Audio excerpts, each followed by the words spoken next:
Qu'avons-nous fait aux animaux? Quand avons-nous décidé de les transformer en simples objets à notre service?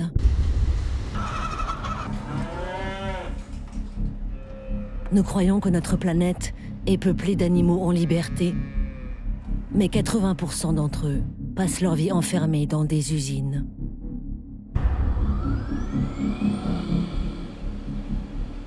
Nous pensons aimer les animaux, mais nous en abattons 70 milliards chaque année.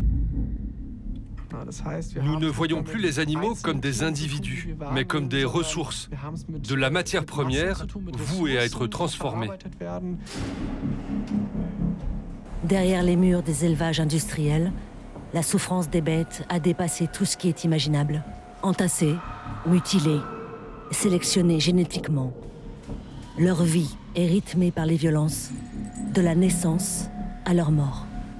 Les animaux d'élevage sont des animaux sensibles. Ils ont la capacité de sentir la douleur, la souffrance, qu'elle soit morale ou physique. Notre société, notre consommation pousse à cette violence qui est institutionnalisée envers les animaux. La souffrance animale n'est pas une dérive de l'élevage industriel, mais sa norme. Le fruit de notre système économique, où la recherche du profit s'applique à des êtres vivants, où une poignée de multinationales imposent leurs lois aux animaux, aux éleveurs et aux consommateurs. On regarde un système et on se dit à quoi il sert, à qui il sert, il sert à faire de l'argent, point barre. Dans ce film, nous ne vous montrerons pas tout. Ni les images les plus insoutenables, ni les mutilations, ni la mort. Il ne vaut mieux pas. Vous détourneriez les yeux. Mais nous allons décrypter la fabrique d'un système mondial, dérégulé, déshumanisé, qui a transformé des milliards d'animaux en marchandises.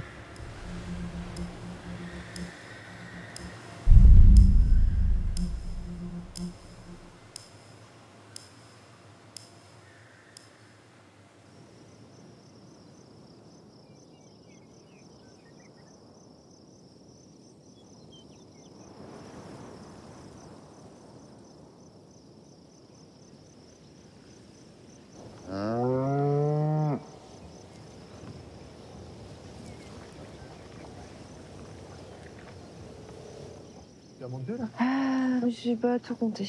1, 2, 3. Mais ça va, t'as se fait téter par la petite... pourtant elle a du lait, sa mère. Et va voir ta mère, toi, Zozote, là.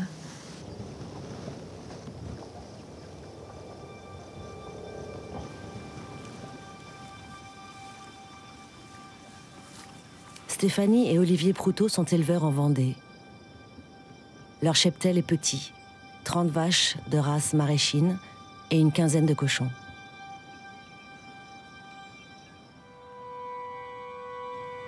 J'ai toujours été passionnée par les animaux. Et assez vite, dès l'âge de 4-5 ans, je voulais être fermière. Enfin, je disais ça quand j'étais petite, être fermière. Et vraiment les animaux de la ferme, les animaux d'élevage. Ça me passionnait depuis toujours. L'élevage, tel qu'il le pratique aujourd'hui, est un élevage traditionnel, paysan. Les animaux sont destinés à faire de la viande ou du lait. Mais ils sont élevés en petit nombre, en plein air, dans un environnement qui leur correspond. Pour moi, l'animal, c'est pas un produit, c'est un animal, justement, c'est un être sensible, un être vivant. Et enfin, aujourd'hui, quand je parle de mon métier, je suis éleveuse, je suis pas productrice. Voilà. La finalité, c'est de vendre de la viande issue de nos animaux, mais mon métier, c'est d'être éleveuse. On peut pas être à l'aise avec le fait d'enfermer des animaux toute leur vie, parce que c'est ça aujourd'hui. C'est pour certains élevages, ils voient pas la lumière du jour, donc c'est pas ça, une vie heureuse d'animal.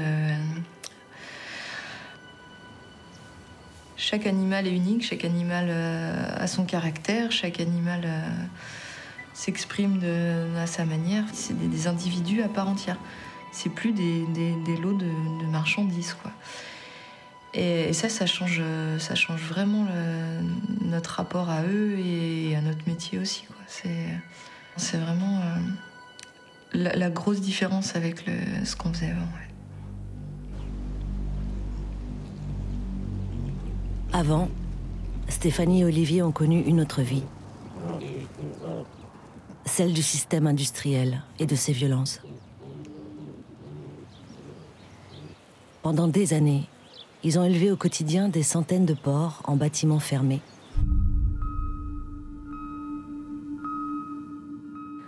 Pourquoi on n'a pas réagi plus tôt? Qu'est-ce qui nous en empêchait finalement? Parce que c'était faisable, quoi. C'était faisable beaucoup plus tôt. Ça nous travaille encore hein, aujourd'hui. Hein. Pourtant, ça fait plusieurs années qu'on a complètement basculé. Mais comment c'est possible d'avoir fait ça si longtemps sans réagir, quoi? Stéphanie et Olivier ont fait comme les autres. Car en moins de 2 générations, l'élevage industriel est devenu le modèle dominant, écrasant les autres systèmes et prenant sous sa coupe un nombre sans précédent d'animaux.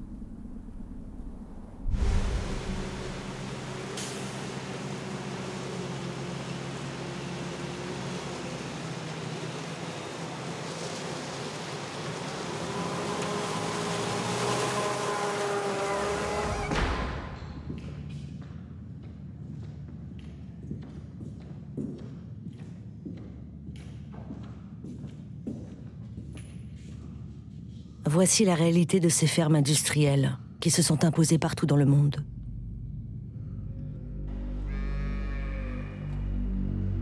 Des lignes horizontales et verticales, du plastique et des grilles en métal. Plus aucun lien avec la nature. Des usines qui fabriquent des animaux. Je m'appelle Jay Hall et je suis éleveur de veaux. J'élève des génisses laitières, quelques veaux, mais surtout des génisses pour faire du lait. La façon la plus simple d'expliquer ce que je fais, c'est de comparer avec l'industrie médicale ou d'autres industries. En fait, on a divisé le travail de la ferme. Et nous, on s'occupe des veaux, et c'est tout ce qu'on fait, élever les bébés veaux.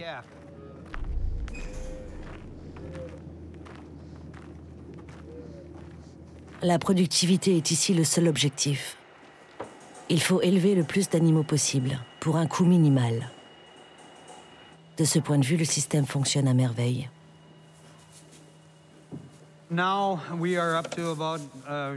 Aujourd'hui, on s'occupe de 9000 veaux à peu près. On récupère environ 150 veaux par jour.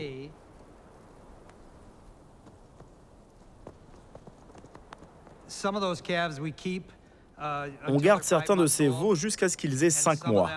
Et les autres, on les donne à d'autres éleveurs. Au final, on s'occupe de 45 000 veaux par an.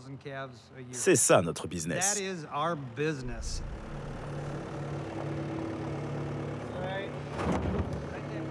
Les veaux sont des animaux grégaires qui vivent normalement en troupeau. C'est leur mère qui les éduque et les allaite pendant 10 mois. Ici, ils sont séparés de leur mère le jour de leur naissance, car tout le lait de la vache est réservé à la vente. Ce même jour, leurs cornes sont brûlées. Ils sont ensuite placés dans ces cases en plastique de 3 mètres carrés. Privés de mouvement, ils souffrent de solitude, d'absence de contact physique. Cette organisation en cases individuelles simplifie les distributions de nourriture, de médicaments et les nettoyages. Elle réduit donc les besoins de main-d'œuvre. C'est un système efficace qui permet de faire des économies de coûts, des économies d'échelle et de produire plus. Nous nourrissons les gens, on nourrit tellement de gens. On exporte du lait et du fromage dans d'autres pays à l'étranger et on nourrit beaucoup de gens aux États-Unis. Je suis fier de faire partie de cette chaîne.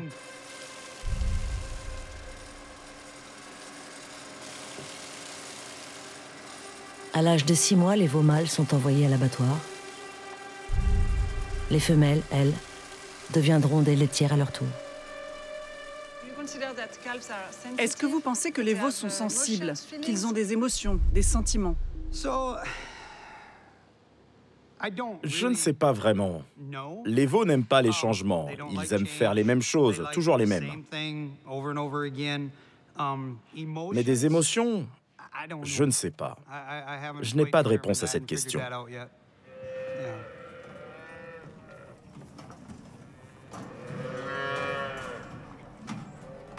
La souffrance des animaux ne fait pas partie du logiciel des éleveurs industriels. La question ne se pose même pas.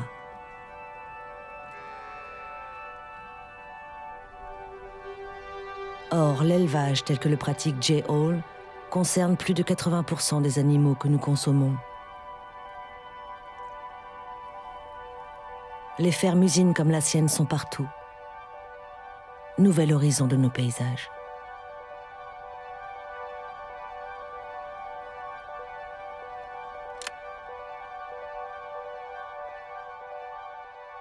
Aux États-Unis, elles ont été recensées par une association. Chaque point représente une ferme industrielle. Et chaque ferme industrielle concentre dans ses hangars fermés des milliers d'animaux vivants. Élevage de porcs, reconnaissables à leurs bâtiments parallèles et leur immense fosse à déjection. Plus de 95% des cochons sont élevés dans ces usines, aux États-Unis et en Europe.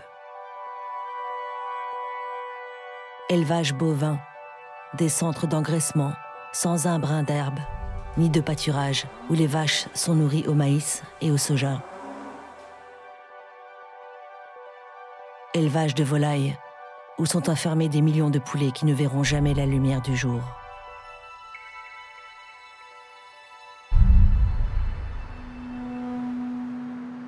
Pour consommer autant d'animaux, il a d'abord fallu les tuer, en masse.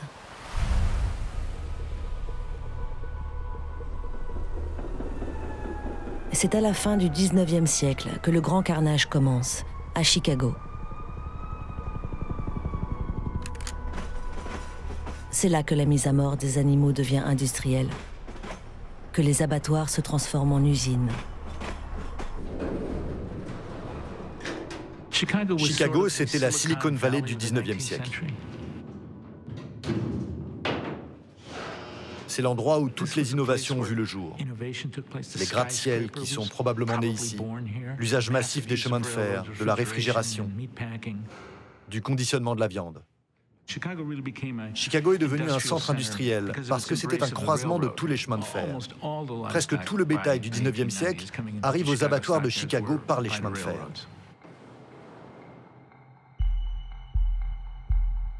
Les industriels de Chicago mettent au point un procédé révolutionnaire, l'abattage à la chaîne, rendu possible par les progrès de la mécanisation.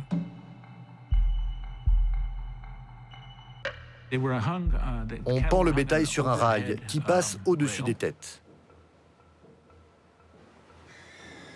Le rail amène le porc. Donc vous n'avez pas à aller jusqu'au porc. C'est le porc qui vient à vous. Et donc ça veut dire que le porc peut aller plus vite, et plus vite, et plus vite, et vous coupez de plus en plus vite. Vous le faites comme une machine, encore et encore. Et puis ça avance.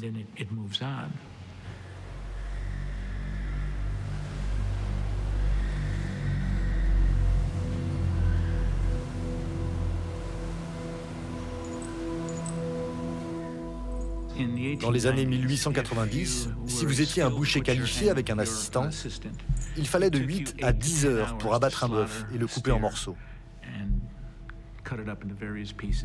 Mais dans les abattoirs de Chicago, ça prenait 34 minutes.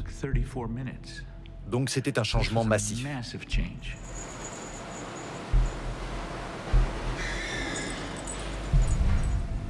Une innovation qui va devenir révolution à cause d'un homme.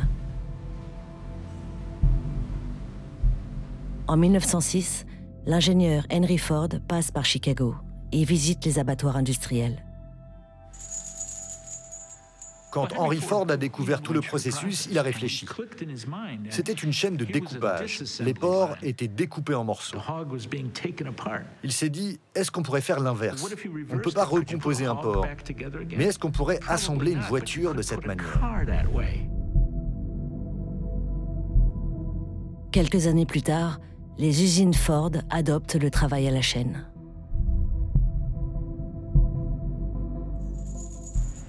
L'abattage de masse, point de départ de l'industrialisation du monde. Une révolution économique qui change à jamais le destin des animaux et des hommes. C'était nouveau, c'était la modernité. Tout à coup, vous avez les abattoirs de Chicago. Et c'est une surprise énorme. Oh mon Dieu, ça veut dire qu'il va y avoir de la viande pour tout le monde, tout le temps.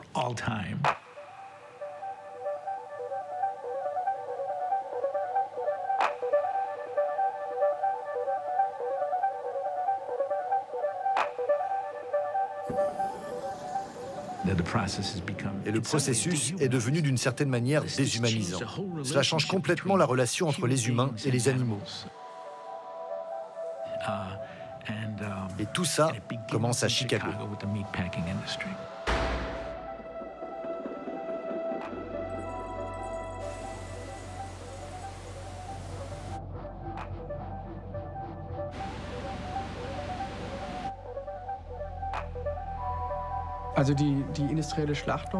L'abattage industriel, la naissance même de l'abattoir industriel est étroitement liée à la marchandisation croissante des animaux.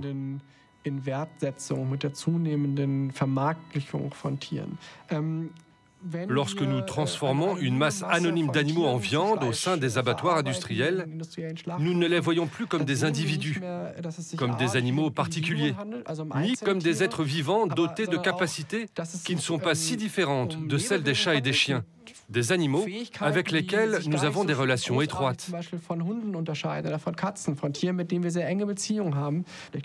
En d'autres termes, dans cette masse d'animaux qui est transformée en viande dans ces abattoirs, l'animal individuel est noyé et invisibilisé.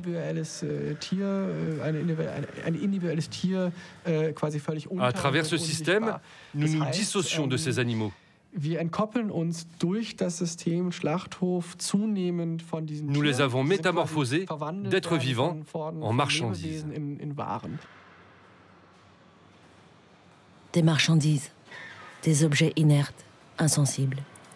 Les bêtes changent de nature et deviennent de la matière première, utilisable à volonté. En France, 1 milliard d'animaux sont tués chaque année pour être consommés. Ce sont 3 millions d'animaux qui passent à l'abattoir, tous les jours.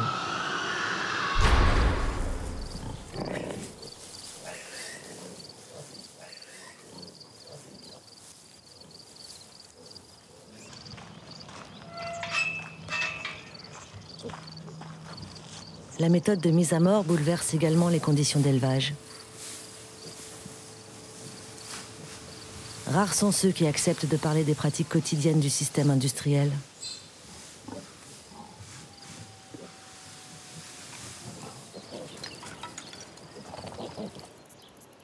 Olivier et Stéphanie ont gardé un vestige de leur ancienne vie, au centre de leur exploitation. Un grand bâtiment en béton, abandonné depuis 5 ans.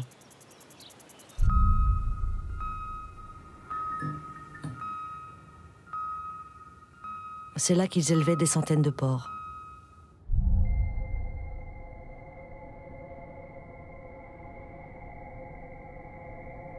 L'avantage dans le porc, c'est qu'on a une rotation très rapide. Une truie, ça fait 2 portées et demie par an, donc ça fait des volumes de viande sur l'élevage et du coup ça amortit vite les chiffres, quoi. Les violences commencent dès le premier jour, dans des salles de maternité. Les truies donnent naissance et allaitent leurs porcelets dans des cages de mise bas.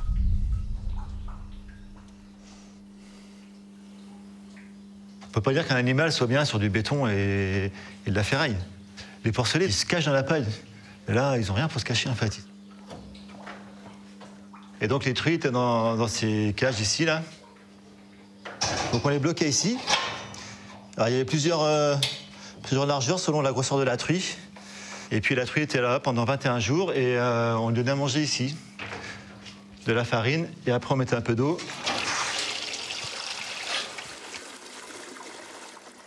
Des truies immobilisées jour et nuit, qui ne peuvent pas se retourner. Ces cages sont censées limiter les écrasements de bébés cochons. Il ne s'agit pas de bien-être des porcelets, mais de sauvegarder le maximum de produits. Après plusieurs semaines, les truies repartent en insémination et les porcelets en enclos, en salle d'engraissement. Rien pour jouer ou fouiller, les cochons s'occupent avec des chaînes en acier. Il y en avait une de chaque côté. Dans le bâtiment, on entendait ça tout le temps.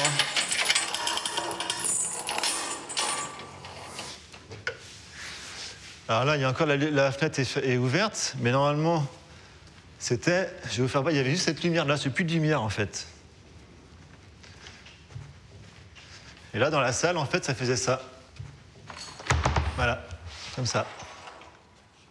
Toute la journée, toute la nuit.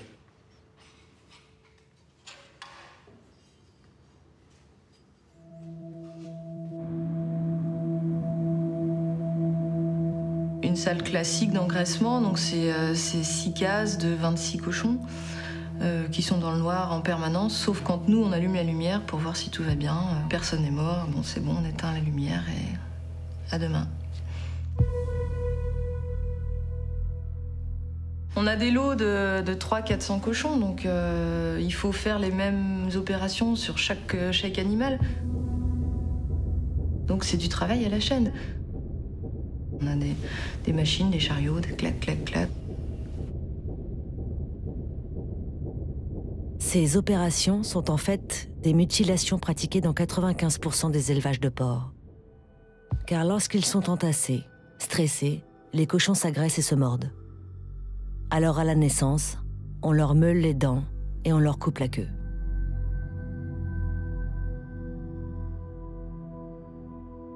Aberration d'un système qui crée de la violence entre les animaux et qui, pour y remédier, les mutile. Au lieu de se dire, il y a un problème, je vais changer mes conditions d'élevage, je vais leur redonner de la paille ou de la litière ou du plein air, eh bien, on va changer le cochon. Donc, clac, clac. C'est soi-disant en prévention, mais en fait, c'est juste le système d'élevage qu'il faudrait changer, pas juste couper l'animal pour le faire tenir dans un système. Et pour améliorer le goût de la viande, Stéphanie et Olivier, comme tous les éleveurs, castrent aussi leurs porcs. Donc on castre, et puis on est tellement dans notre truc machinal que pof, on castre à un moment, il y a une hernie, donc c'est les boyaux qui ressortent, et là, clairement, le porcelet est condamné. Donc là, tac, on assomme le porcelet, puis on continue, on repasse à la suite, on castre, et en fait, on n'en fait pas cas, quoi. C'est comme ça, oui, on s'est raté, voilà, merci, au revoir, et on continue. C'est un produit, et quand on n'en a plus besoin, on le jette. C'était carrément ça. Moi, j'ai mis des cochons à la poubelle, comme du plastique. Voilà. On produit, on jette, et on recommence. On reproduit, on jette, et c'est reparti.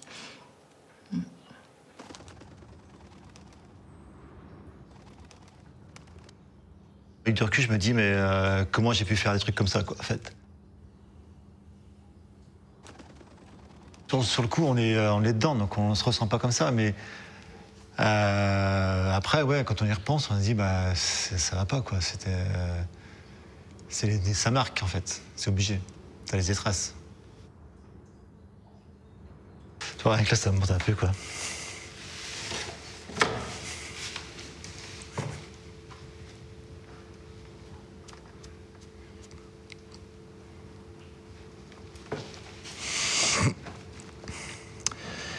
Parce qu'on a laissé les éleveurs, en fait, pas faire les choses comme ça, quoi. Venez. Allez. Oui, très bien, allez, on y va. Viens, donne-moi la main. Allez, on y va. Venez. Venez.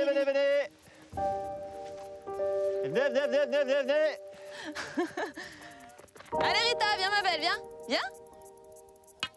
Allez, venez. Eh oui, mais faut y aller, c'est tout droit. Viens, ma pâquerette, viens. Viens, ma belle.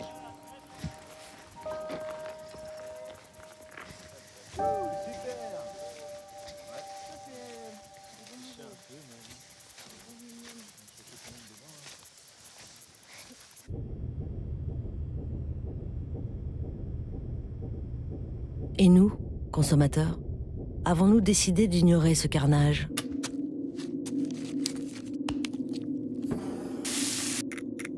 Nous mangeons des produits d'origine animale tous les jours, rarement conscients des souffrances que cette consommation engendre.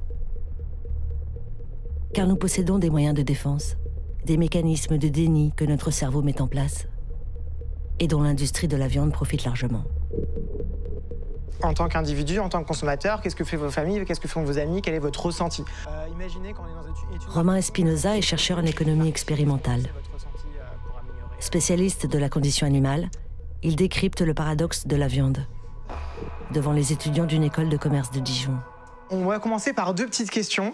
La première question, c'est du coup, qui parmi vous aime les animaux et qui se soucie du bien-être des animaux ou considère que c'est important?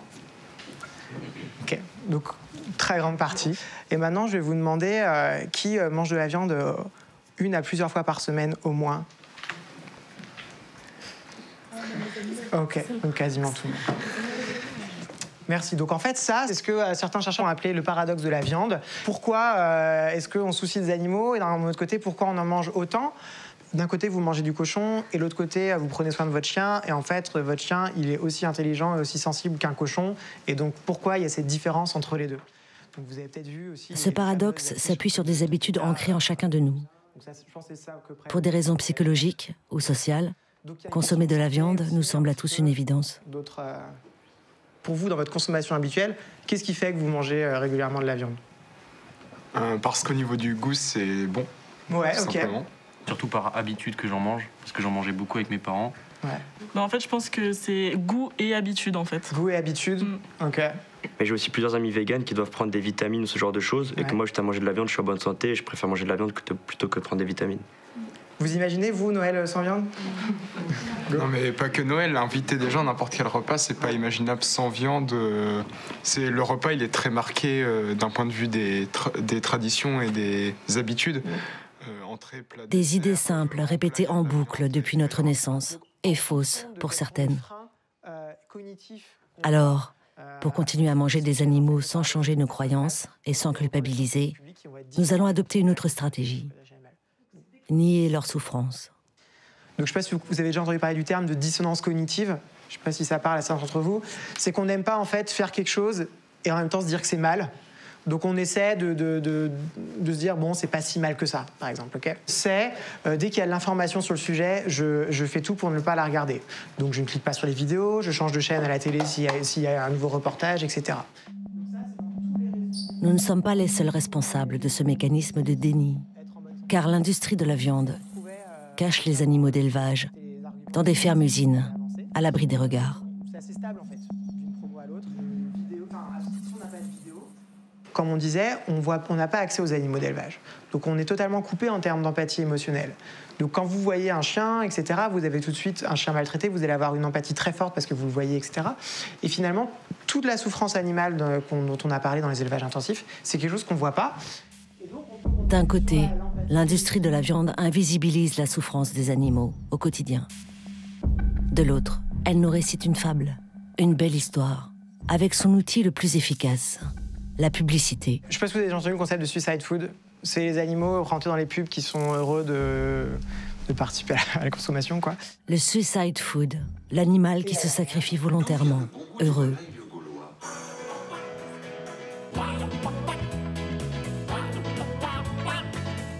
Alors le suicide food, c'est cette technique marketing qu'on a dans la publicité à représenter les animaux de manière heureuse. Donc ils sont contents en fait d'aller se faire manger, d'aller se faire tuer pour être mangés. Et donc vous avez des pubs, vous avez les animaux qui dansent, vous avez principalement des volailles qui dansent, qui sont représentées très heureuses de contribuer finalement à votre alimentation. Des animaux joyeux, mais aussi toujours élevés à l'air libre. La publicité ment, joue sur nos imaginaires nostalgiques, et nos fantasmes de ferme traditionnelle.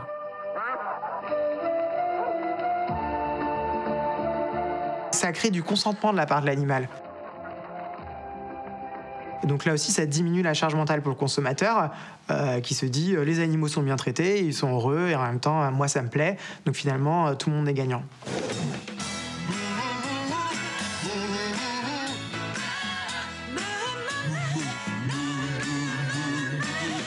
L'industrie de la viande ou du lait fournit effectivement un narratif qui est là. Mais nous-mêmes, on est assez réceptifs, on veut un peu entendre ce discours-là pour pouvoir continuer dans nos habitudes. Donc c'est pas juste quelque chose qui nous est imposé, c'est quelque chose qu'on accueille volontiers aussi. Nous nous arrangeons avec nos consciences pour continuer à manger en masse des animaux. Pour cela, nous nous racontons l'histoire d'une agriculture paysanne qui a pourtant presque disparu en moins de 2 générations.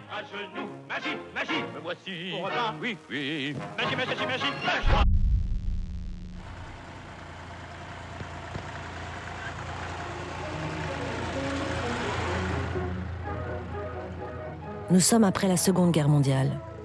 L'Europe a connu la faim, les pénuries. Une révolution agricole commence, dans l'enthousiasme général. Les machines agricoles augmentent le rendement des terres et réduisent les efforts de l'agriculteur qui connaît une vie plus facile. L'utilisation massive de tracteurs et de produits chimiques bouleverse le monde paysan et conduit à une croissance sans précédent de la productivité agricole. L'industrialisation à marche forcée avale champs cultivés et animaux d'élevage. C'est la première fois qu'est installée une porcherie automatique de ce type en France. C'est la première porcherie automatique implantée en France sous licence américaine. Et comment fonctionne-t-elle? Elle fonctionne automatiquement. En France, c'est vraiment dans les années 60-70 où il y a eu un choix de l'industrialisation de l'élevage, qui était vu à l'époque comme très moderne et très révolutionnaire et très efficace. Des animaux enfermés, souvent peu de lumière, avec des très fortes densités, beaucoup d'animaux au mètre carré.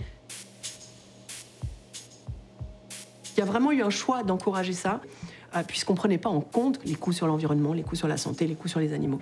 C'est très intéressant. Croyez-vous que cette nouvelle formule d'élevage va convaincre les éleveurs traditionnels? Mais j'en suis persuadé. Soutenus par les pouvoirs publics, les fermes-usines se multiplient. En moins de 50 ans, les 2/3 des petites exploitations disparaissent, tandis que le nombre d'animaux enfermés, lui, explose. Dans les années 60-70, on est dans un système capitaliste. Cette nuance de dire on sait que ce n'est pas des machines, elle disparaît complètement. Hein. Le poulet se fabrique aujourd'hui à peu près comme une boîte de détergent. Un élevage ou une usine? Nous nous efforçons, bien entendu, mes associés et moi, de gérer notre affaire comme le ferait un industriel normalement organisé. On produit des voitures, on produit des chaussures, on produit dans des systèmes industriels parce que c'est des choses, parce que c'est inerte, parce que c'est pas sensible, parce que ça pense pas, parce que c'est du matériau. Et ben on fait entrer les animaux là-dedans. Si vous voulez, on utilise cette poule comme une machine, comme un nouveau moteur qui consomme moins que les moteurs qu'on utilisait précédemment. Et la violence, elle est déjà dans le fait de considérer les animaux comme des choses et les avoir fait entrer dans des process industriels. Les industriels de l'élevage étendent partout leurs murs, grilles et autres cages. En Angleterre, Espagne, Allemagne, Italie se mettent en place des bâtiments identiques, reproduits à l'infini. L'élevage en centre fermé, hors sol, est une cause majeure des souffrances des animaux. Quelle est la vie d'un poulet élevé dans ces usines aujourd'hui? Comme tout produit manufacturé, il est entassé dans des entrepôts, en attente de sa commercialisation. La Pologne abat 1 milliard de poulets chaque année. C'est un élevage modèle, moderne, appliquant tous les standards européens qui acceptent de nous ouvrir ses portes. 170 000 poulets sont élevés ici pour McDonald's et la grande distribution. L'éleveur est devenu chef d'entreprise. Son métier est de faire grossir les poulets qu'il récupère par camion le jour de leur naissance.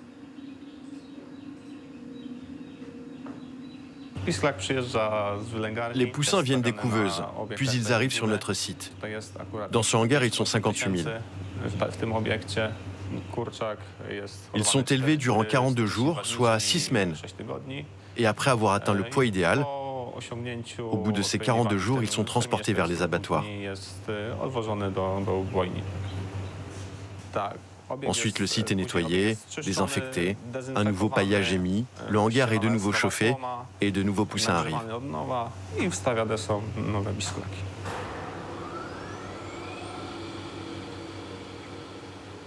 Lumière électrique, chaleur et nourriture. Ici, tout est calibré et contrôlé à distance par ordinateur. Un seul employé suffit pour nettoyer et gérer au quotidien les 3 bâtiments de poulets.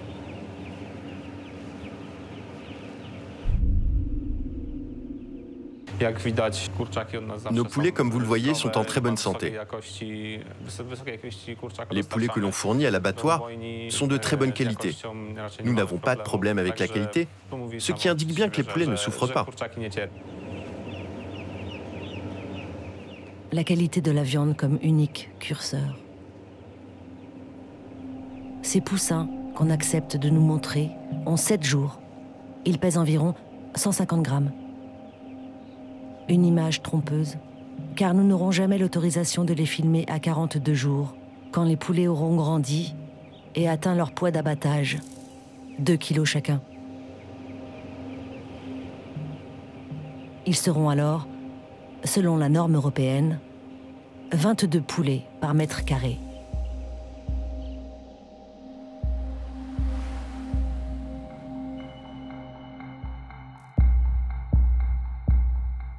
Le mouvement, c'est le b.a.-ba du bien-être animal, c'est de pouvoir avoir une liberté de mouvement. Là, en l'occurrence, c'est juste pas possible. Imaginez 22 poulets, là. Donc c'est vraiment très très peu d'espace. C'est pour ça qu'on ne vous les montre pas. Ces images où, voilà, juste avant le ramassage, il n'y a plus du tout d'espace. C'est pas juste un luxe, c'est vraiment quelque chose dont ils ont besoin. De pouvoir se percher pour se sentir en sécurité, de pouvoir prendre des bains de poussière pour se nettoyer. Tous ces éléments-là, de pouvoir se mouvoir, de pouvoir étendre ses ailes, sont des éléments essentiels qu'on ne peut pas du tout avoir dans ce type d'élevage industriel.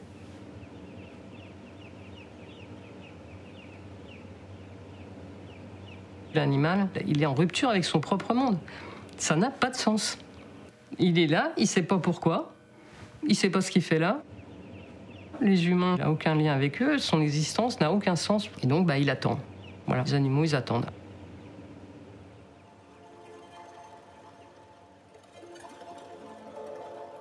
On a réduit la souffrance des animaux à la question de la douleur. La douleur, c'est de la biologie, ça se mesure, enfin plus ou moins. La souffrance, c'est subjectif. On peut souffrir sans éprouver de douleur. Voilà, c'est 2 choses différentes. La souffrance, c'est lié au rapport au monde, quoi. Et donc, oui, les animaux, ils souffrent de ne pas exister.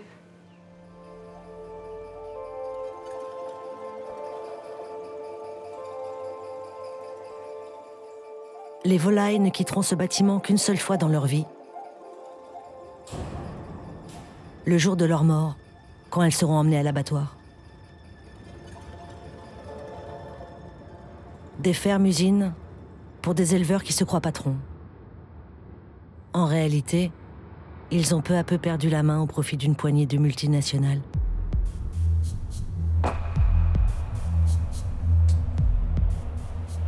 Des groupes gigantesques, tout puissants, ont pris le pouvoir. Aujourd'hui, 4 mastodontes se partagent plus de 80% du marché mondial de la viande. La plus grande entreprise de viande au monde, c'est JBS. Son siège est au Brésil. Et il gagne 48,8 milliards de dollars par an de chiffre d'affaires. Il tue environ 10 millions d'animaux par jour. Quand vous y réfléchissez, tous les jours. Ensuite viennent Tyson et Cargill aux États-Unis. Et puis il y a Smithfield, qui a été acheté par le groupe chinois WH. C'est le plus grand producteur de porc au monde. Et ces groupes-là façonnent vraiment tout le marché. Donc vous avez ces énormes groupes qui absorbent toutes les petites entreprises et deviennent de plus en plus grands. Leurs noms ne sont pas connus du grand public. Et pourtant, chacune de ces multinationales est plus riche et plus puissante que Coca-Cola ou Pepsi. Dans les années 90, ces groupes conquièrent le monde, détruisant les petits élevages, imposant leurs lois à ceux qui survivent. Plus ils ont grandi, plus ils ont pu édicter leurs règles aux fermes et aux éleveurs.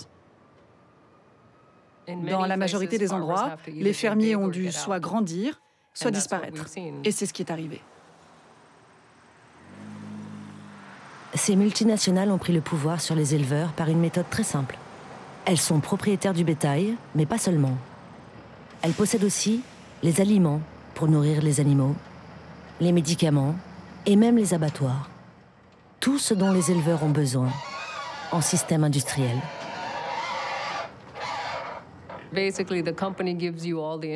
En fait, ces entreprises vous fournissent tous les intrants agricoles. Par exemple, dans le cas du poulet, ils vous fournissent les poussins, ils vous fournissent les aliments, ils vous disent comment les nourrir et ce qu'ils veulent récupérer comme poids. Vous n'êtes plus vraiment un fermier, vous êtes un gestionnaire. Vous gérez un contrat avec des entreprises. C'est un ensemble de filières qui vivent de cette industrie. C'est bon, déjà les banques, après l'alimentation du bétail, les médicaments, les bâtiments. Tous ces gens-là s'enrichissent de ce système. Et donc, il ne faut pas qu'ils bougent, il ne faut pas qu'ils changent. Il faut que les gens qui sont enrôlés là-dedans, ils y restent. Les éleveurs sont dépendants des grands groupes qui leur fournissent tout et les poussent à s'agrandir, s'industrialiser encore plus. Pour cela, ils doivent s'endetter et perdent un peu plus leur autonomie. C'est le cercle vicieux de l'élevage industriel.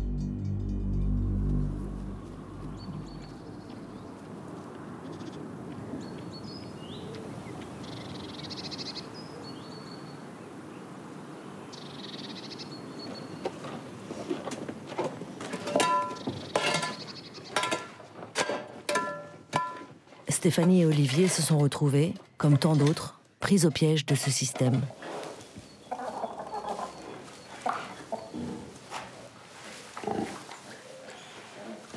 Allez, voilà, Nénette. C'est Olivier qui, à la fin des années 70, a voulu moderniser la ferme de son père. Il sort alors du lycée agricole. L'industrialisation y est présentée comme un progrès. Il nous apprenait des nouvelles techniques, produits chimiques, les modes d'élevage plus structurés dans les bâtiments. Et mon père ne savait pas faire ça. Moi, je suis venu croyant tout remettre en cause, quoi, en fait. Et quand on a 20 ans, en plus, bah, voilà, on se prend le meilleur, quoi. Et je pense que mon père était aussi preneur, parce qu'il savait bien qu'il fallait aussi faire avancer tout ça. Mais il ne se rendait pas compte qu'on mettait le pied dans un engrenage, quand même. Olivier s'endette lourdement pour faire construire ce bâtiment. Parallèlement, il paye aussi à des grands groupes la nourriture et les médicaments pour ses porcs. Les multinationales s'enrichissent. Olivier s'appauvrit, car ses recettes fluctuent au gré des cours de la viande et des crises des marchés mondiaux. 100% des risques sont assumés par l'éleveur. Olivier, il a investi dans des bâtiments, donc les remboursements, c'est lui qui doit les assurer. L'aliment a augmenté fortement et le cours du porc s'est effondré, ce qui fait qu'il a eu plus de charges que de recettes. Et donc, on vendait à perte, quoi. Chaque lot de 100 cochons qu'on mettait sur le quai, on donnait un billet de 10 € avec chaque cochon. Donc, c'était pas du tout tenable, quoi. Prise en étau, endettés, la seule solution qu'on leur propose alors, c'est de s'agrandir, prendre de nouveaux ports, s'industrialiser encore. C'est ce qu'on nous disait à nous, à Barniva, hein, on passe à 200 truies, voire après en étant un projet de 500 truies, puis pourquoi pas 1000 ou 2000.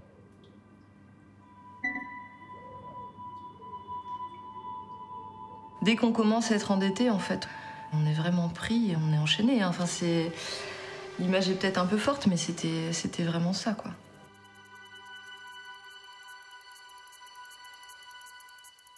On avait fait des fois 600 000 € de chiffre d'affaires à l'année. C'est énorme, quoi. Et derrière, il me restait moins que rien. Je suis allé au Resto du Cœur, quand même. Donc à un moment, tu te dis, non, ça va plus, quoi. Là, il y a un truc qui va pas, on n'a plus à manger, quoi.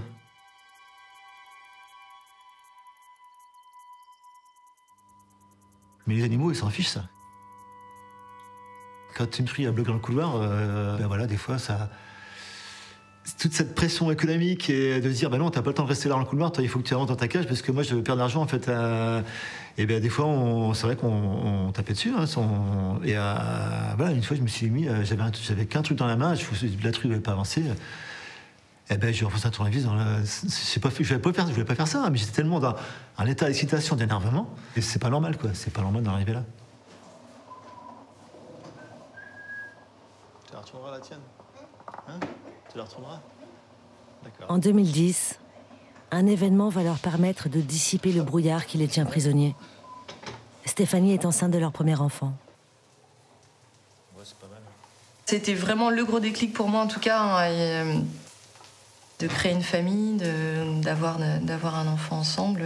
Le fait qu'il allait prendre conscience assez vite que, bah oui, on fait mal aux cochons. Oui, les cochons, ils sont pas heureux. Oui, ce qu'il voit dans les livres qu'on lui lit le soir, bah, c'est pas ce qu'on fait ici, chez nous.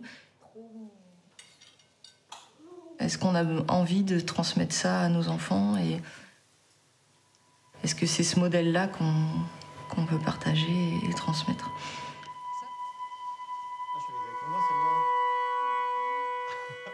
Le couple décide de changer de mode de vie et de production. Entre les dettes, les avocats et les banques, il leur faudra des années pour sortir du système. Aujourd'hui, ils produisent eux-mêmes les aliments pour leurs animaux. Ils se passent des circuits de la grande distribution en faisant de la vente directe à la ferme.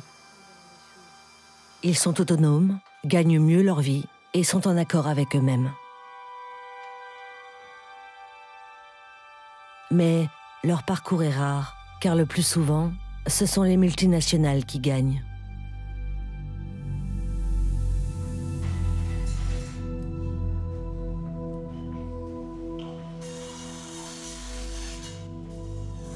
Les grands groupes de la viande ont un appétit démesuré.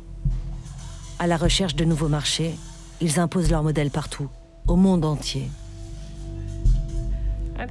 Je pense que c'est bien pire aujourd'hui, parce que nous n'avons pas connu ce niveau de concentration dans les années 50 en Europe. Aujourd'hui, ce sont des entreprises beaucoup plus concentrées et encore plus puissantes qui s'engagent dans tous les territoires.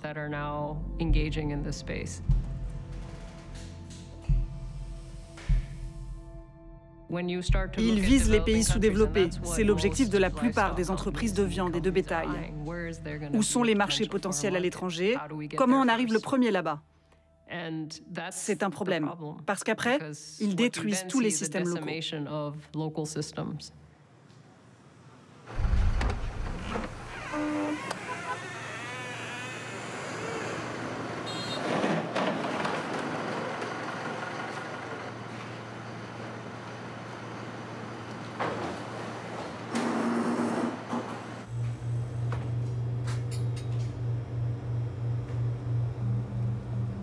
Leur cible, l'Asie, où vit déjà la moitié de la population mondiale. Et peu importe qu'une grande partie du continent soit de tradition végétarienne. Le Vietnam passe à la viande, à une vitesse vertigineuse.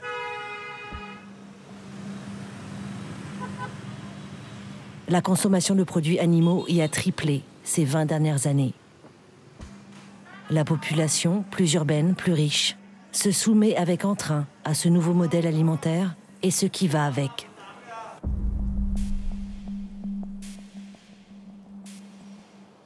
L'engrenage est lancé.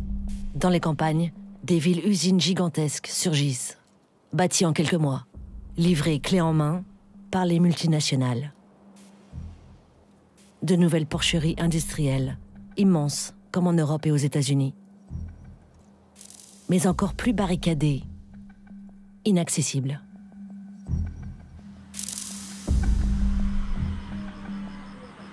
Au nom de la biosécurité, pour éviter les maladies, tous les ouvriers sont d'abord isolés plusieurs jours en quarantaine.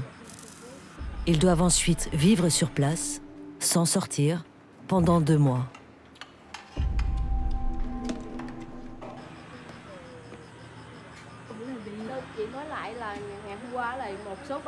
Voilà les tâches à effectuer aujourd'hui.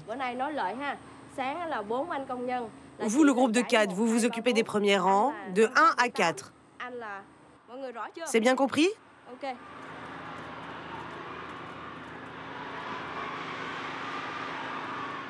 Un univers à part, coupé du monde, mais qui de l'intérieur ressemble à tous les autres.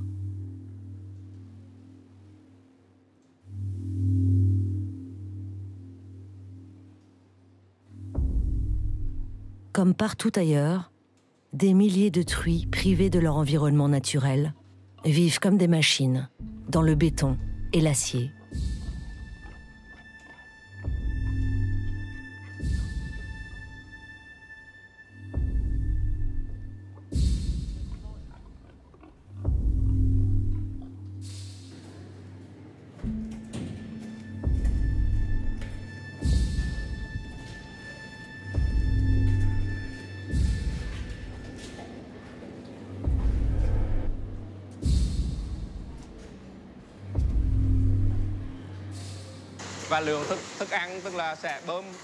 Chaque jour, à 7h30 pile, ce système de silos distribue les aliments à tous les animaux, de manière individuelle.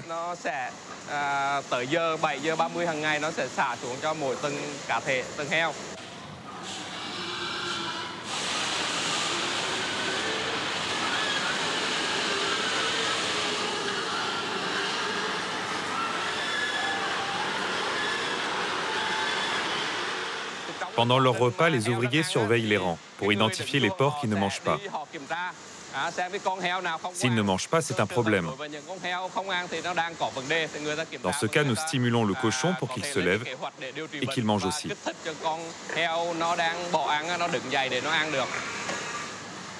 Stimuler signifie frapper, pour forcer le cochon à se nourrir et à prendre du poids.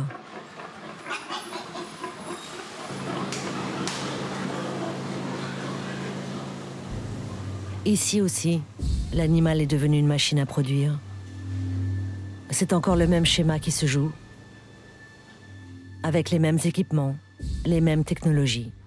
Toutes sont importées d'Occident. Le système de ventilation, qui se régule par l'ouverture et la fermeture de volets, nous a été fourni par une société allemande. Tout le système automatique de distribution de farine alimentaire vient aussi d'Allemagne. Et ce système de cage de mise bas nous a été fourni par une société américaine.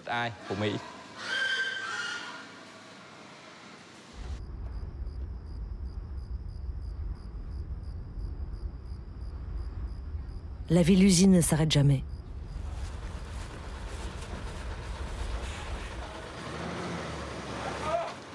Jour et nuit, de nouveaux porcs sont livrés.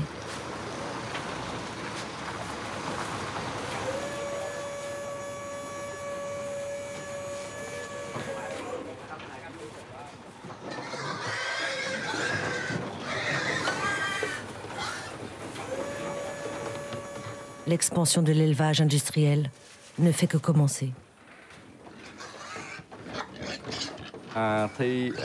Aujourd'hui, le modèle et la taille de cette ferme font d'elle une des plus grandes du Vietnam. Mais d'après nos plans de développement, d'ici 2030, cette ferme sera la plus petite de toutes celles que nous allons construire.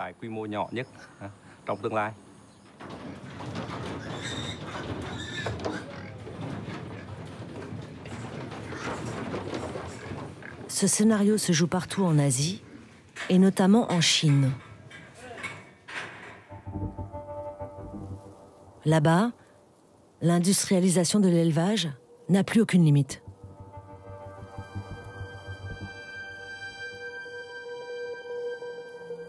Dans ces bâtiments de 13 étages de la région du Guangxi, 1 million de porcelets naissent chaque année. Derrière ces fenêtres, à chaque niveau, 1000 à 2000 truies en souffrance. Des immeubles à cochons. Des animaux élevés dans des tours où la nature n'a plus de place.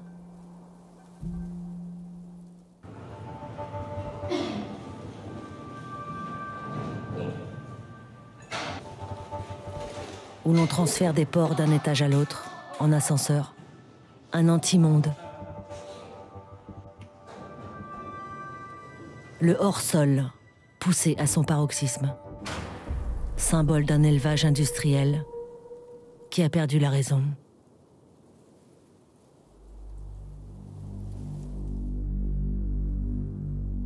Entasser et maltraiter les animaux pour produire le plus possible.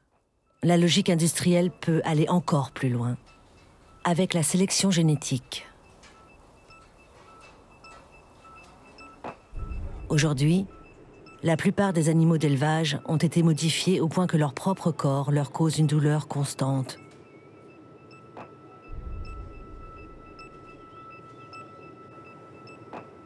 La fonction même de l'animal est désormais d'effectuer sa part dans une chaîne économique qu'est la production de viande. À savoir, grandir, grossir, amasser de la masse corporelle ou pondre des œufs ou donner du lait, peu importe. C'est cette perspective première qui régit l'existence de cet animal.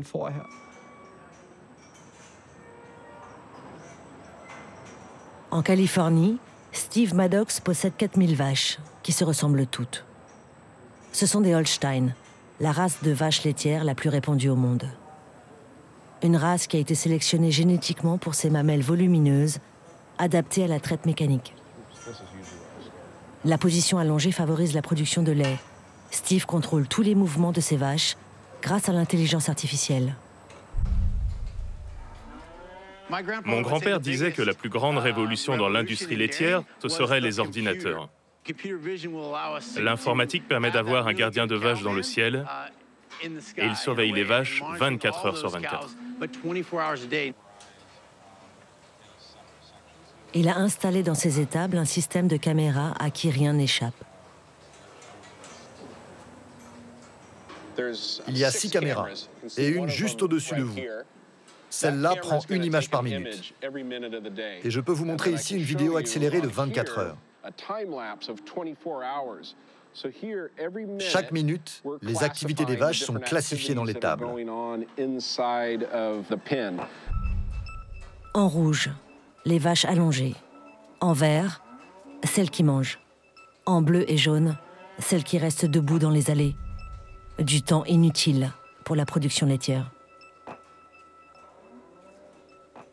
On classifie les comportements selon qu'ils sont productifs ou non productifs. Un comportement productif, c'est le temps passé couché. En fonction des résultats, l'éleveur calibre les distributions de nourriture, les nettoyages de l'étable, pour que les vaches restent allongées le plus longtemps possible. Une heure en plus couchée, c'est presque 2 litres de lait. Pour chaque quart d'heure supplémentaire couché, vous gagnez un demi-litre de lait. Produire toujours plus de lait. Steve Maddox dispose pour cela d'une autre technique. Dans son laboratoire, situé au milieu de son exploitation, des employés préparent des embryons. Les spermatozoïdes des taureaux les plus productifs sont croisés avec les ovocytes des vaches les plus rentables. La sélection génétique est une composante généralisée de l'élevage industriel. Vous avez beaucoup de cellules dont les divisions sont plus homogènes. La dernière vache est bien meilleure que la précédente.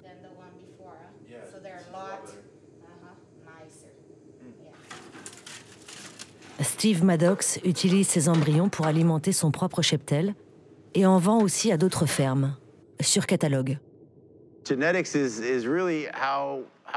La génétique, c'est voir combien vos vaches peuvent produire, basé sur ce que Dieu leur a donné comme génétique. Et on a appris très vite qu'on pouvait améliorer la génétique avec des taureaux, qu'on pouvait améliorer certains attributs des vaches.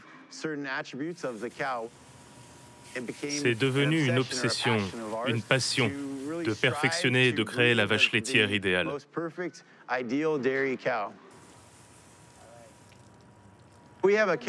On a une vache qu'on appelle Dorman Jean. C'est une vache qu'on montre dans toute la Californie et aux États-Unis. C'est vraiment le modèle de ce qu'on veut faire avec la génétique. Elle est très anguleuse. Elle a des jambes minces pour pouvoir se déplacer dans l'étable. Et tout le gras qu'elle porte sur elle, elle le consacre à la nourriture qu'elle crée, parce que tout va dans la production de lait. Et tout ça la rend unique. Elle donne à peu près 65 litres de lait par jour. 65 litres de lait par jour, là où normalement une vache en produit 4 ou 5 litres.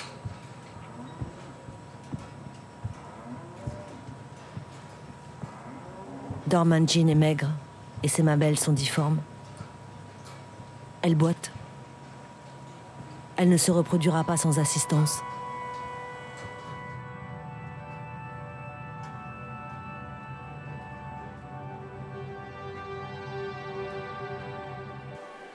À trop sélectionner pour être des Formule 1 du lait, eh bien, on crée des souffrances.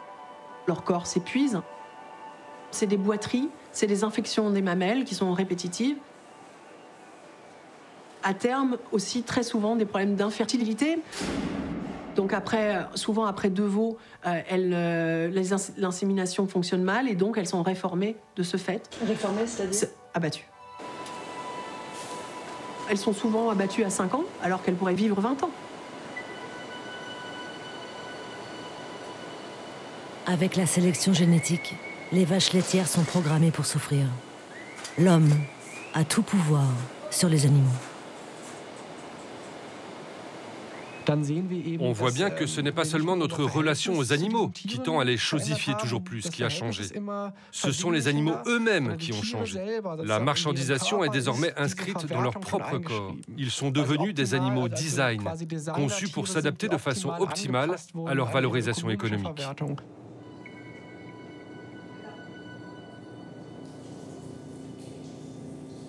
Dans l'histoire de l'élevage, l'animal que l'homme a le plus transformé est le poulet.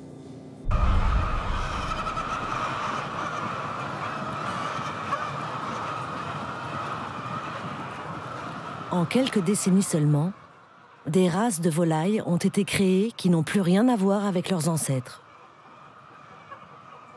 Initialement, on avait vraiment un animal qu'on mangeait et qui pondait des œufs. Maintenant, on a spécialisé les races. Donc on a des races, ce qu'on appelle de poulets de chair, c'est les poulets qu'on mange. Et puis des poules pondeuses qui ont vocation à pondre le plus possible et ne pas être trop grosses pour être dans des cages. Les poulets que nous avions filmés en Pologne, que nous mangeons au quotidien en Europe, sont des poulets de chair. Ce sont des Ross 308. Une souche à croissance rapide, faite pour produire le maximum de viande et qui grossit 5 fois plus vite que les volailles des années 50. Ils ont été sélectionnés génétiquement pour grandir le plus vite possible, gagner du poids le plus possible tous les jours. Ce sont des animaux qui arrivent à un poids énorme, trop jeunes quelque part, ce sont des adolescents. Ils grossissent tellement vite, ils sont tellement lourds que leurs pattes ne peuvent plus porter leur poids. Coincés dans leur corps, les poulets de chair sont à 42 jours, l'équivalent d'un adolescent qui pèserait 200 kilos. Mais la sélection génétique et la spécialisation des animaux a d'autres effets, inattendus et terribles. Les poulets de ponte ne servent qu'à faire des œufs, uniquement des œufs. Pas assez gros, leurs corps ne produisent pas les filets et les blancs de poulet que les consommateurs veulent acheter. Les mâles sont donc devenus inutiles d'un point de vue économique. Par définition, il n'y a que les poules femelles qui pondent des œufs. Donc les mâles ne sont pas nécessaires et sont quelque part un coproduit dont on n'a pas besoin. Donc plutôt que les élever, eh bien, ils sont abattus à la naissance. Pour éviter tout coût supplémentaire, les poussins mâles sont donc éliminés après leur naissance. Placés sur des tapis roulants dès leur sortie de l'œuf, les poussins sont triés à la main. Les femelles sont gardées. Les mâles sont immédiatement broyés vivants ou gazés selon les pays. 50 millions de poussins mâles sont ainsi tués chaque année en France. 50 millions également en Allemagne.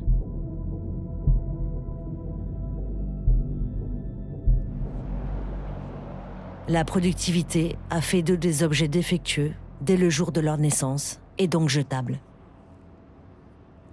Ces violences ne sont pas des dérives, mais la norme.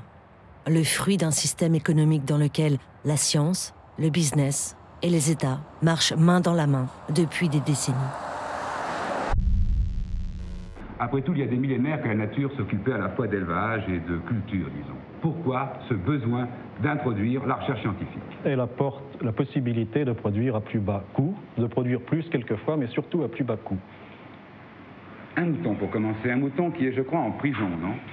Non, cet animal ne souffre pas, il est dans une cage dite cage à métabolisme. Nous mesurons ce qu'il ingère, ce qu'il excrète et par différence ce qu'il a retenu. Bien, nous poursuivons la visite, si vous le permettez.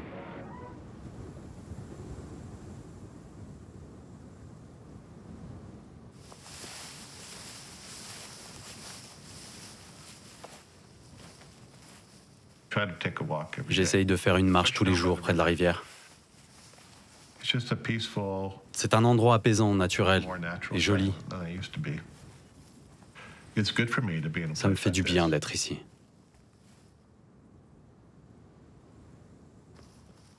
James Keen a été le témoin des dévoiements cruels de la recherche scientifique, quand elle n'est qu'au service de l'industrie.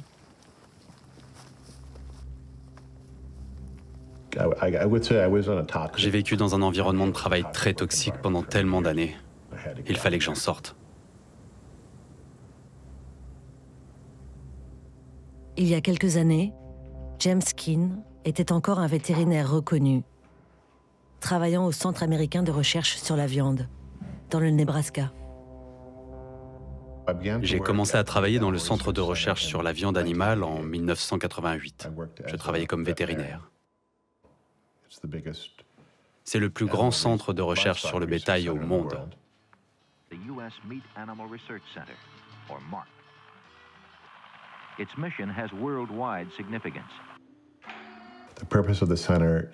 L'objectif de ce centre, c'est d'accroître l'efficacité de la production des animaux d'élevage.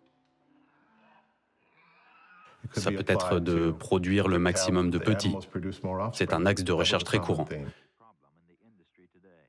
Ça peut être de faire grossir les animaux le plus possible pour faire le plus de viande.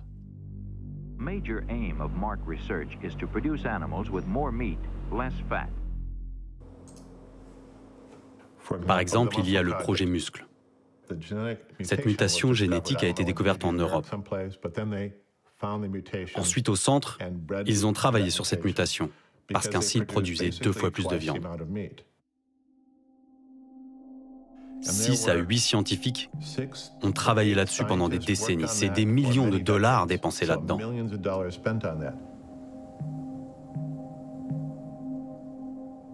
Des millions de dollars d'argent public. Le centre, créé par le Congrès américain dans les années 60, est financé par le ministère de l'Agriculture. Son objectif est de soutenir l'industrie de la viande américaine. Pendant 25 ans, James Keen participe à des dizaines d'expériences comme celle du projet Jumeau, mené sur des centaines de vaches. Une vache a 4 pies, 4 mamelles qui font du lait. L'idée, c'est alors sélectionner génétiquement les vaches pour qu'elles fassent des jumeaux ou des triplés. Puisqu'elles ont 4 pies, donc en théorie, elles pourraient nourrir 4 bovins. Normalement, seul 1% des vaches en moyenne peuvent avoir des jumeaux. Et ils ont réussi à atteindre 50% des vaches, une vache sur 2. Donc, l'expérience a marché sur le plan de la production. Le problème, c'est que la vache est conçue pour porter un seul bébé. Donc si vous avez 2 veaux dans l'utérus, leurs jambes s'en mêlent et ils ne peuvent pas naître. Ou ils meurent dans l'utérus avant la naissance. Le projet scientifique est mené à son terme, mais il cause trop de pertes d'animaux et ne convainc pas les éleveurs. Au fil des années, James Keen est écœuré par la cruauté de ses recherches. En 2015, il décide de lancer l'alerte et contacte la rédaction du New York Times. Le journal publie une enquête fouillée, s'appuyant sur des milliers de pages de documents internes et le témoignage de 24 employés. Malgré le scandale, le centre poursuit ses expériences, soutenu par les politiques et l'industrie de la viande. L'industrie de la viande est une industrie très puissante. Ce que je veux dire, c'est que le centre, Le ministère de l'Agriculture et l'Industrie travaillent ensemble de manière très proche. Ils sont alliés. Et ils sont tellement forts politiquement. James Keane perd son travail, divorce, sa vie bascule. 2 personnes sont arrivées chez moi. Ils ont frappé à la porte, un gars a dit « c'est le FBI ». Et il a dit « n'ayez pas peur, il n'y a aucun souci ». J'ai dit « mensonge, vous ne seriez pas là si j'avais pas de souci ». Ils m'ont interrogé. Ils voulaient savoir si je travaillais avec des groupes éco-terroristes. Parfois, quand je sortais de chez moi, la police d'État me suivait. Ils faisaient rien. J'avançais et ils me suivaient, et c'est tout. C'est arrivé plusieurs fois. Tout ça, c'était de l'intimidation. Ma vie entière a changé. Tout a changé. J'ai tellement ressenti de stress que mon corps a craqué. J'ai fini à l'hôpital psychiatrique pour quelque temps.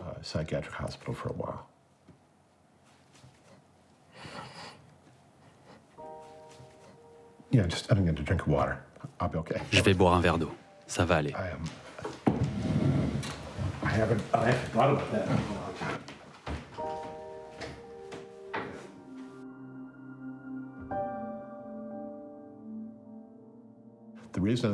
Leur objectif, c'était pas vraiment moi. C'était d'éviter que ça recommence. C'est ça la vraie raison. C'était pas personnel. Je pense qu'ils voulaient me punir, et ils l'ont fait. Mais ce qu'ils voulaient surtout, c'était empêcher d'autres personnes de faire comme moi.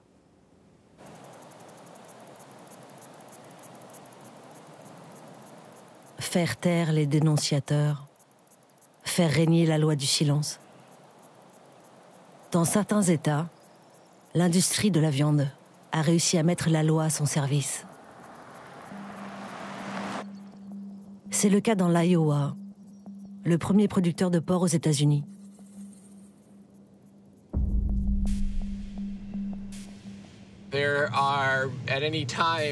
Il y a ici 80 millions d'animaux dans l'Iowa, pour seulement 3 millions d'habitants. Donc énormément d'animaux vivent ici. Mais regardez, si vous traversez toute la campagne, où sont-ils? On ne les voit pas. Matthew Johnson travaille pour une association qui lutte contre l'élevage industriel.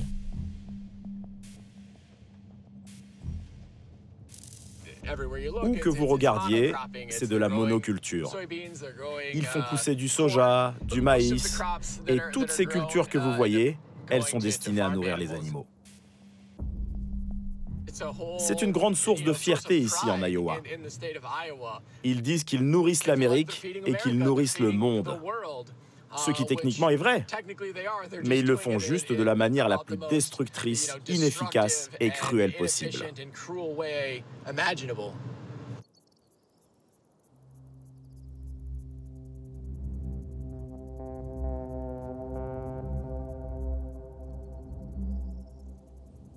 En mai 2020, à cause du Covid, la plupart des abattoirs ferment dans l'Iowa. Matthew Johnson apprend que des éleveurs de porcs décident alors de tuer eux-mêmes leurs animaux, dans des conditions atroces. Il enquête notamment sur une usine, propriété de l'Iowa Select Farms, le plus grand producteur de porcs de l'État. Ils ont cherché le système qui coûte le moins cher, et ils ont adopté une méthode qui défie l'entendement. Tout simplement l'arrêt des systèmes de ventilation. Dans ces hangars où des centaines ou plutôt des milliers de cochons sont gardés, ils ont scellé les bouches d'évacuation pour que l'air ne passe pas. Et ensuite, on envoie de la vapeur ou de l'air brûlant. Au bout de plusieurs heures, ces pauvres porcs sont juste cuits vivants.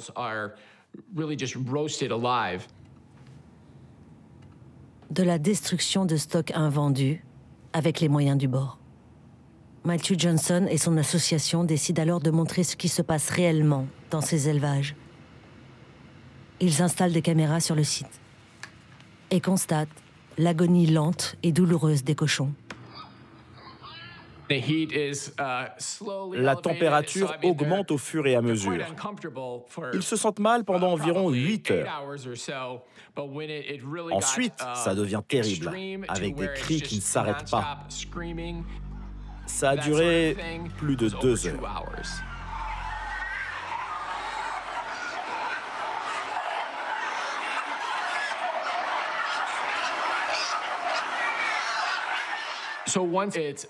Une fois que le silence est revenu, ils reviennent avec des revolvers. Les ouvriers eux-mêmes regardent si certains sont encore conscients.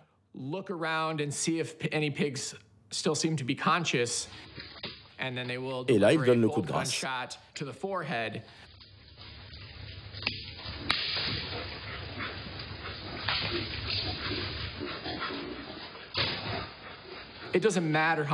Ça n'est pas qu'une question de coût. Ça ne devrait pas être une option de faire ça à ces pauvres animaux. Et particulièrement quand on parle d'une compagnie aussi riche et de gens qui ont toutes les possibilités au monde. Matthew diffuse la vidéo sur Internet, même s'il est conscient des risques qu'il encourt. Car l'Iowa, comme la plupart des États ruraux, a adopté une série de lois que l'on appelle les lois Ag-Gag.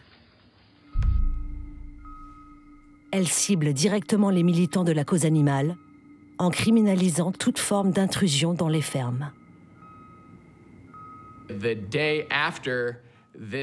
jour qui a suivi la diffusion de la vidéo, ma chambre d'hôtel a été prise d'assaut. Les policiers sont entrés d'un coup, ils m'ont saisi et ils m'ont plaqué contre le mur.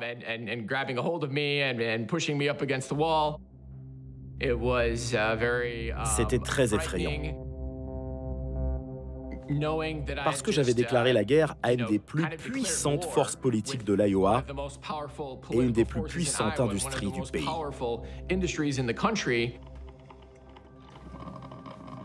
Après 24 heures de garde à vue, Matthew Johnson est mis en examen pour intrusion sur une entité agricole. Parce qu'il s'agit d'élevage, il encourt une peine de 2 années de prison. S'il était rentré dans n'importe quel autre type d'usine, il aurait risqué 30 jours de détention. Cette aggravation des peines qui protègent l'industrie de la viande, c'est le principe des lois Ag-Gag. Dans l'Iowa, elles ont été adoptées par Kim Reynolds, la gouverneure républicaine de l'État depuis 2017. Plus de 10% de la nourriture de notre nation est produite par des fermiers de l'Iowa. Nous sommes les premiers producteurs de soja, maïs, œufs, porc. Kim Reynolds affiche en permanence sa grande proximité avec les groupes d'élevage. Et notamment avec l'Iowa Select Farms. L'entreprise qui a asphyxié ses porcs est propriétaire de 800 fermes d'élevage dans l'État. C'est un important pourvoyeur de fonds en politique. L'Iowa Select Farms a notamment versé 300 000 $ à Kim Reynolds pour sa dernière campagne électorale. Quand la vidéo de l'abattage paraît, la gouverneure choisit son camp immédiatement.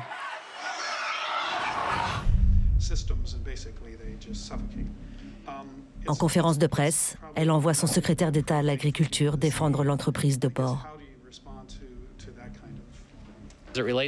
À propos des activités de certains militants dans notre État, je trouve que c'est dégoûtant. Nos producteurs font face à des difficultés sans précédent dans leurs entreprises et dans leur mode de vie.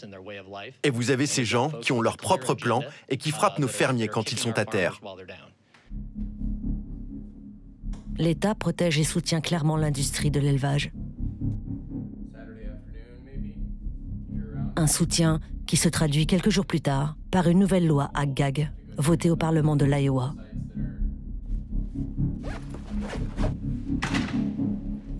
« 12 jours après la diffusion de notre vidéo sur l'arrêt de la ventilation, le Parlement a écrit, approuvé et fait signer par la gouverneure une nouvelle loi Ag-Gag. C'est incroyablement rapide pour faire passer une loi. Cette loi est une réponse très claire à notre enquête.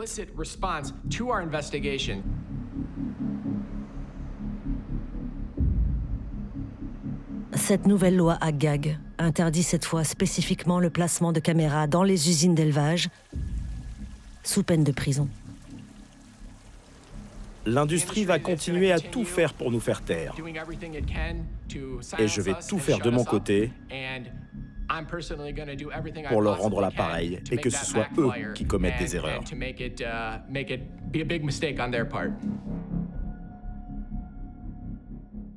Malgré la nouvelle loi, Matthew Johnson a quand même remporté une victoire. Car l'Iowa Select Farms a cessé toute mise à mort par arrêt de ventilation. Le groupe a également abandonné ses poursuites judiciaires.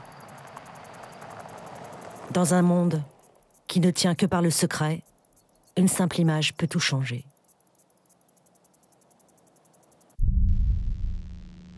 La parole est à Monsieur Christophe Castaner, ministre de l'Intérieur. Le monde agricole a été victime d'intrusions, d'infractions, de violences. Nous avons installé une cellule nationale, pilotée au niveau du directeur général de la gendarmerie nationale, qui permettra de travailler en matière de renseignement, en matière de prévention, en matière de sanctions, de lutte et de condamnation contre celles et ceux qui transgressent les lois.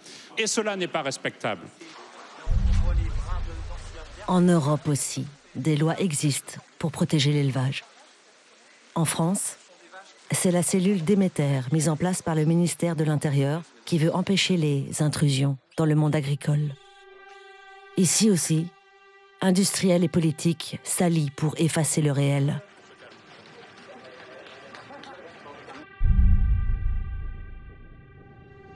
En ligne de mire, les associations qui ont fait de la visibilité leur arme. Leur mode d'action, rentrer dans les fermes-usines, filmer, récupérer des vidéos, dévoiler ce que les industriels veulent cacher, à tout prix. Brigitte Gauthier et son association L214 ont choisi cette stratégie. L'image pour sortir les animaux de leur statut de marchandises et leur rendre vie. L'image, elle ne nous permet pas de tricher. On a les animaux en face de nous. Leurs expressions, elles nous parlent immédiatement, en réalité. Elles viennent toucher nos émotions. Et les émotions, quelque part, elles déclenchent chez nous des réactions qui vont du coup nous confronter à la raison et nous amener à remettre en question, effectivement, notre façon de nous alimenter. Mais c'est ça qu'ils ne veulent pas, le déclencheur. Ils ne veulent pas le déclencheur de cette réflexion globale qu'on peut avoir autour de la question animale.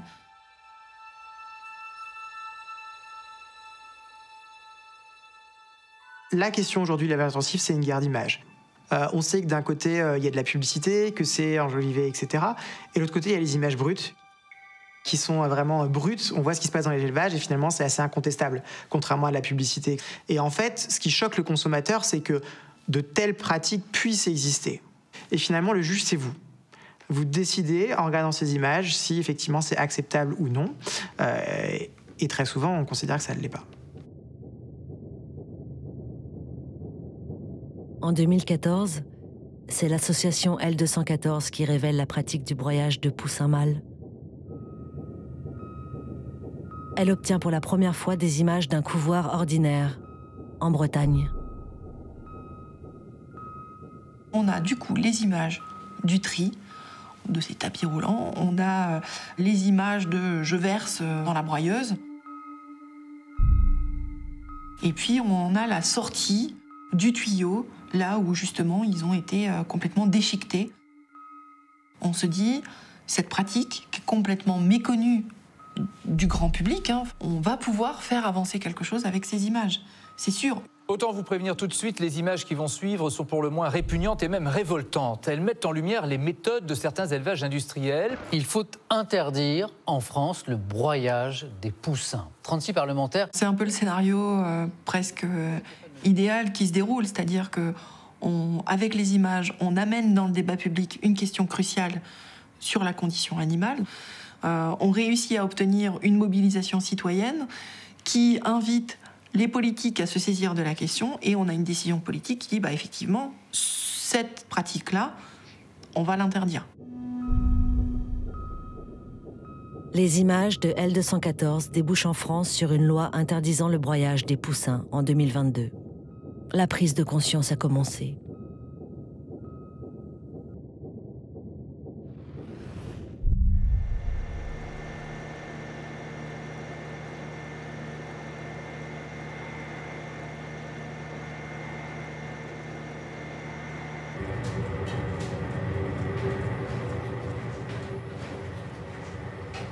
l'Allemagne a investi dans la recherche pour trouver des solutions concrètes à ces mises à mort massives. Gunnar Läfferink est un pionnier. Il est le premier éleveur du pays à avoir refusé l'abattage des poussins mâles.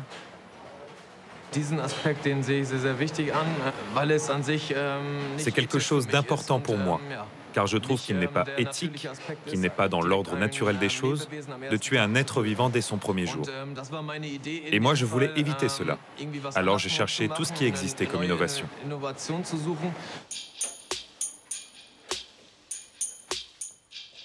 En 2017, il se tourne vers une entreprise qui teste le sexage dans l'œuf, une technique pour éliminer les poussins mâles avant leur naissance. La surface de l'œuf est scannée par un rayon laser qui perce un petit trou dans la coquille. Ensuite, on introduit une aiguille qui effectue un prélèvement ADN dans le blanc d'œuf. Et ce liquide ADN est testé, il révèle le sexe de l'embryon.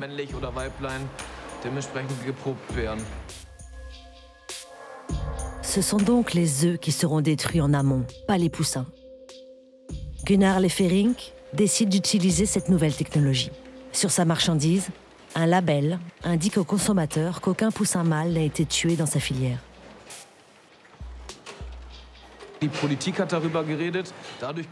Il y a eu un débat politique sur le sujet, et cela a poussé le consommateur à réfléchir et à chercher une solution contre la mise à mort des poussins mâles. Cette technologie implique des coûts supplémentaires, 2 centimes d'euros en plus pour chaque œuf. C'est un coût que le consommateur a choisi d'assumer.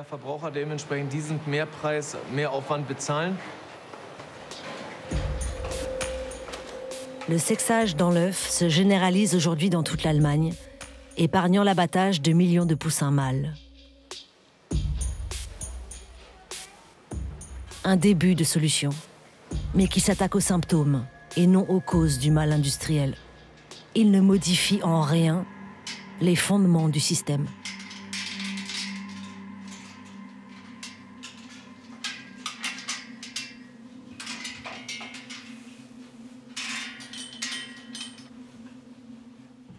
Stéphanie et Olivier sont de nouveau sereins. Ils ont retrouvé le sens de leur métier et de leur vie. Aujourd'hui, ils sont parfaitement autonomes. Ils ne dépendent plus d'aucun groupe économique. Pourtant, il reste une étape sur laquelle ils n'ont aucun contrôle. L'abattage de leurs bêtes. Un moment crucial, un concentré de souffrance animale. En France, les éleveurs n'ont pas le droit de tuer leurs animaux à la ferme. Voilà, c'est bien, Émilie. Allez les grands, on y va. Voilà, voilà.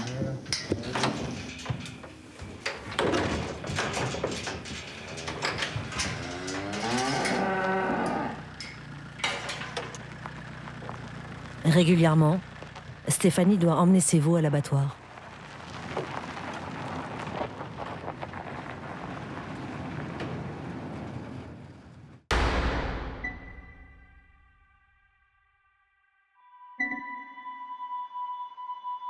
Quand je fais la route, je mets pas la radio, c'est le silence, c'est moi avec ma bête. Et puis on a une petite heure de route pour aller à l'abattoir. Et puis ensuite, ils sont abattus dans la foulée, dans la matinée.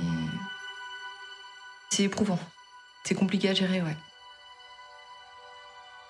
Ils sont pas habitués à voyager dans une bétaillère, donc il y a ce stress-là.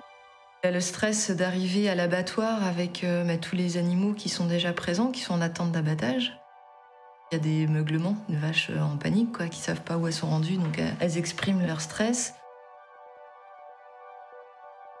Nous, on a passé notre énergie, notre temps à individualiser notre animal et arriver là-bas, mais il redevient anonyme et un parmi 1000 autres, quoi. Donc, La loi du profit s'impose aussi aux abattoirs. Les plus petits disparaissent partout en France, remplacés par quelques grands centres industriels. La mise à mort est rendue insoutenable par l'angoisse du long trajet, le stress des traitements en masse et les cadences d'usine. La mise à mort, c'est quand même c'est une grande étape, quoi. C'est l'étape ultime et on est dépossédé de ça. On ne nous donne plus les moyens de le faire et il y a énormément d'éleveurs qui ont envie de se réapproprier ce moment-là.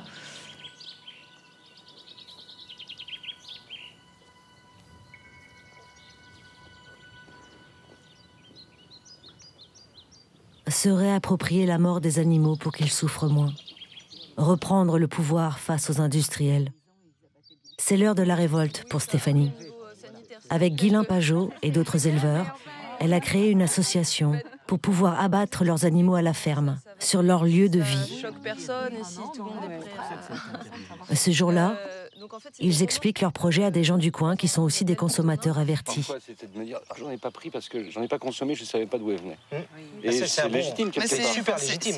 Tout le système d'abattage a réussi à faire croire que la seule façon de bien abattre des animaux, c'était de le faire dans une boîte cachée le plus industriellement possible pour que ça soit rentable. Et nous, on prend le contre-pied de tout ça et juste en faisant une seule chose, mettre l'animal au cœur du dossier. Donc en réalité, ce que tu proposes, c'est un moyen de revenir à une situation où les animaux étaient abattus sans stress exagéré par les gens qui l'ont élevé, comme on faisait dans les fermes. Oui, c'est ça la dernière clé, quoi, la dernière étape qui manque pour vraiment être au mieux dans ce qu'on fait et avec nos animaux. On avance, on met toute l'énergie qu'on peut pour... Stéphanie et les siens ont imaginé des unités d'abattage mobiles qui iront de ferme en ferme pour tuer les animaux dans leur environnement, là où ils ont vécu. Pour les éleveurs, il s'agit aussi de reconquérir leur autonomie. Et en cela, la bataille est plus large. Elle est le premier pas d'un changement profond du système. Et donc, cette piste-là, on va l'emmener jusqu'au bout, de toute façon, c'est certain, parce que ça a trop de sens, pas que pour nous, donc on ira. Vous êtes vraiment courageux et patient parce que ça fait déjà 2 ans que ça dure. Et de vous dire, oh, bien plus que ça. Clairement, moi, sans mes vaches, je suis plus moi. Donc, il faut que ça marche, quoi. Il faut qu'on aille jusqu'au bout et puis ça va aller.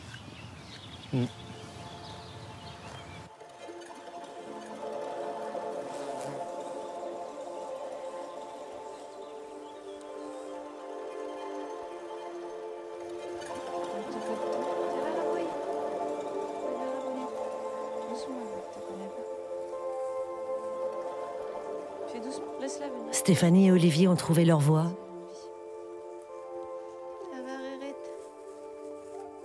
Une voie incertaine, semée d'embûches, mais porteuse d'une réflexion sur un système qui ne fonctionne pas.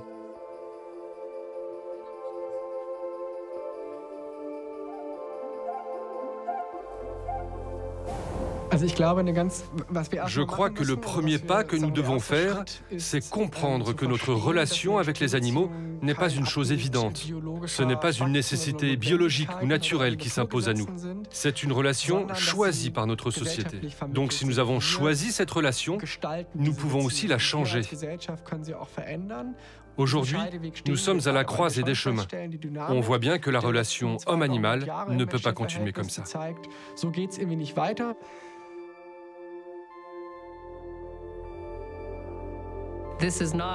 On ne parle pas d'un problème qui a des siècles, c'est un problème qui a 30 ans. Donc on peut le changer. C'est arrivé très vite, on peut le changer très vite aussi.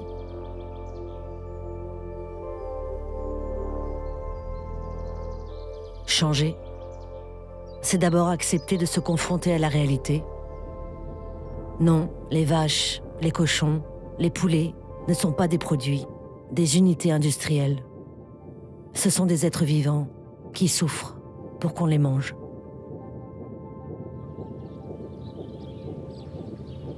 Il est peut-être temps de voir ces images que nous ne vous avons pas montrées jusque-là. Il est peut-être temps de voir la réalité en face.